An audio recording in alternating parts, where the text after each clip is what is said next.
जनप्रतिनिधि मिले उसके अंदर, और पानी के अंदर जब जांच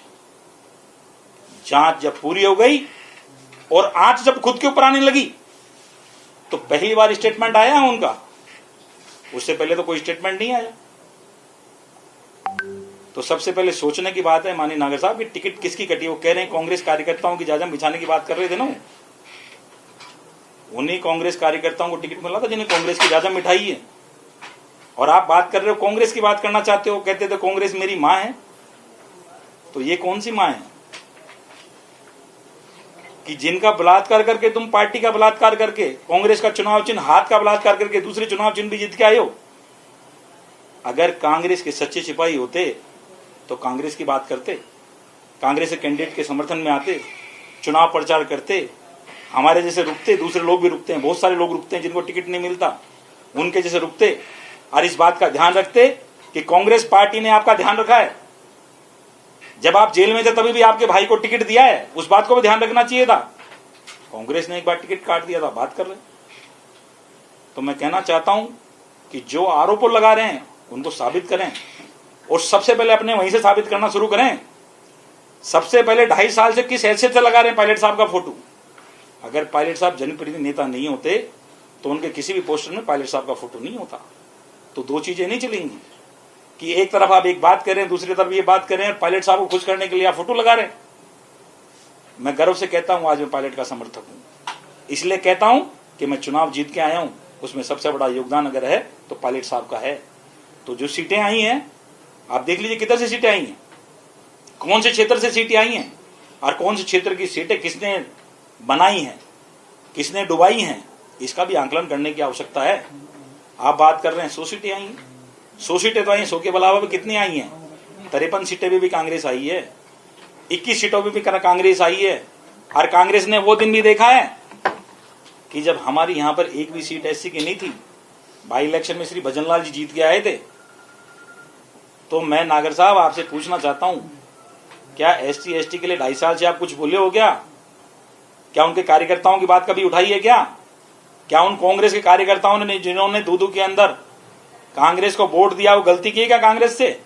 क्या वो कांग्रेस के कार्यकर्ता नहीं है जो कांग्रेस की जाजम बिठाते हैं? कांग्रेस की बात करते हो तो पहले कांग्रेस का मान सम्मान खुद को रखना चाहिए था, पहले खुद को विड्रॉ करना चाहिए था, एक बार साबित करना चाहिए था कि मैं कांग्रेस का सच्चा सिपाही हूं। हमने साबित करके पहले भी बताया है कि जब हमें टिकट नहीं मिला था तभी भी हमने कांग्रेस कार्यकर्ता के साथ में खड़े थे। तो आज आप चुनाव निर्दलीय जीत के आ गए और बात कर रहे हो कांग्रेस की। आप कह रहे हो कि 80% लोग साथ हैं। मैं तो ये कह रहा हूं आपका कौन सा पैमाना है, किसके साथ है किसके साथ नहीं है। आप अपनी बात कीजिए। आपको जांच के नाम पे डरा सकते हैं, आप डर सकते हो, लेकिन जो लोग काम ऐसे नहीं करते जो जांच के नाम पे न तो डरने वाले हैं न डरेंगे आगे भी। तो सिर्फ जांच के दबाव के अंदर जो आपने स्टेटमेंट दिया, सबसे पहले तो उसके लिए माफी मांगनी चाहिए कि एक तरफ तो आप उस नेता की फोटो लगाते हो, एक तरफ उस नेता का अपमान करने की बात करते हो। तो ये आपको सोचना चाहिए, सबसे पहले शर्म आपको आनी चाहिए, आपको मांगनी चाहिए माफी कि जिस नेता का फोटो लगा के आप उपयोग कर रहे हो पूरे 2 विधानसभा क्षेत्र के अंदर, और एक तरफ आप ऐसी स्टेटमेंट दे रहे हो। सबसे पहले माफी आपको मांगनी चाहिए और खुलासा करके कहना चाहिए कि कौन सी टिकटों की बात कर रहे हो, किसने टिकट काटी है किसने नहीं काटी, आप कौन सी सन की बात कर रहे हो, 13 की बात कर रहे हो, 18 की बात कर रहे हो, ये भी खुल के आपको कहना चाहिए जिस जनता आपकी सुने। तो इसलिए आपसे निवेदन करना चाहता हूं कि जो भी आज राजस्थान में घटनाक्रम हो रहा है, राजस्थान की जनता जिन्होंने पायलट साहब को चेहरा देखा था, दूसरे नेताओं का भी सहयोग रहा, मैं ये नहीं कहना चाहता हूं उनके जैसे कि किसी का सामूहिक सहयोग नहीं रहा, लेकिन अगर विशेष रूप से सहयोग रहा है तो पायलट साहब का रहा है। और पायलट का योगदान इस राजस्थान की जनता भूल नहीं सकती है। आपके कुछ चुनिंदा लोग इसको दबा नहीं सकते हैं। पायलट साहब की वजह से सरकार बैठी है, ये मैं खुले दिल से कह सकता हूं। मैं दूसरों की बात तो नहीं करता, लेकिन मैं कह सकता हूं जिस ओहदे पे मैं बैठा हूं तो उसमें अगर सबका योगदान है तो सम्मानित सचिव पार्टी का सबसे बड़ा योगदान है, जिसकी वजह से मुझ जैसे एमएलए आज विधायक बन के बैठे हैं। इसलिए नागर साहब आपसे निवेदन है कि कांग्रेस पार्टी में जब आप कांग्रेस की बात करना, अभी आप निर्दलीय हो, निर्दलीय की हैसियत से आपने सरकार को समर्थन दिया है तो निर्दलीय की हैसियत से बात कीजिए। कांग्रेस की रीति नीति में आप जल्दी से आप कह रहे थे कि विश्वास नहीं रखने वाले लोग, ये कौन से विश्वास रखने वाले लोग आ गए कि जब कांग्रेस का सिंबल जिसको मिला, कांग्रेस तो उसी को कहते हैं। चुनाव चिन्ह हाथ पे लड़ते तो अपनी बात कह सकते थे, लेकिन कांग्रेस का दूधू का कार्यकर्ता ठगा महसूस कर रहा है। इसलिए आपको बड़ी बात कहने की आवश्यकता नहीं है। अपने आप में गिरवान झांक के अपने गिरवान में झांको कि टिकट क्यों कटा मेरा। टिकट कटा तो अपने वजह से कटा है, आपकी वजह से कटा है, किसी ने टिकट आपका काटा नहीं है।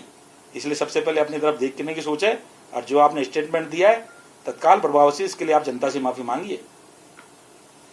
जांच की बात आपने कही, क्या उनके ऊपर कोई आरोप है जिनको दबाना चाहते हैं, कोई ऐसा मामला? ये आपके ऊपर है कि पानी के ऊपर तो जांच आई, दूध के अंदर जो पानी में जिस तरह से भ्रष्टाचार हो रहा है, ये जांच आपके ऊपर कमेटी ने जांच दे दी है। जो बजरी के ऊपर जो आरोप लगे रहे थे उसकी जांच भी चल रही है। तो ये जांच किस तक जाएगी, क्या जरूरत पड़ी कि जो परसों ही अगर उनकी जांच आई है, जो फाइनल रिपोर्ट दी है जांच की, वो परसों आई और कल सरनागर साहब स्टेटमेंट दे रहे हैं। तो जांच से पहले तो नहीं दिया। तो ये सबसे पहले मैं आपके माध्यम से भी कहना चाहता हूं कि इसको आप भी तय तक जाएं कि क्या कारण पड़ गया कि 2.5 साल से जो व्यक्ति नहीं बोले, दलितों के लिए नहीं बोले, एसटी के नहीं बोले, जब उनके समाज के लिए नहीं बोले, हमारे समाज के लिए नहीं बोले, जिनको आज ऐसे स्टेटमेंट देने की आवश्यकता पड़ी, ये क्यों पड़ी, इसकी गहनता से जांच करने की आवश्यकता है। तो ये जांच आप भी कीजिए और दूसरे लोग भी कर रहे हैं कि आज क्या आवश्यकता पड़ गई कि नागर साहब ने स्टेटमेंट दिया।